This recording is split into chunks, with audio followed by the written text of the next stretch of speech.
আর বর্তমান সময়ে তো আরো জঘন্যতম কাজ করে বাইতুল্লাহর সামনে যায় আল্লাহ নবী বলেন যারা সর্বপ্রথম কাবা শরীফ দেখে ওই সময় যা দোয়া করে তাই কবুল হয়।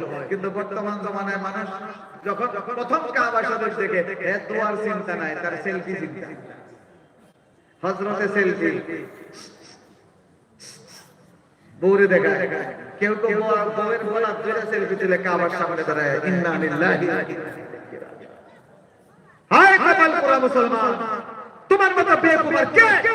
এত পয়সা খরচ করে তুমি কাবা দেখতে গেলা, যেখানে তোমার দোয়া কবুলের জায়গা, তোমার সংসারে অশান্তি আল্লাহর কাছে চাও, ব্যবসা বাণিজ্য লস খাও আল্লাহর কাছে চাও, তোমার সন্তান নিয়ে অশান্তি আল্লাহর কাছে চাও, ফ্যামিলি নিয়ে তোমার অশান্তি আল্লাহর কাছে চাও, দুশমনরা তোমাকে শত্রুতামি করে তোমার ক্ষতি করে তাদের জন্য আল্লাহর কাছে চাও। কিন্তু না, সেলফি নিয়ে ব্যস্ত, রোজার সামনে কেউ সেলফি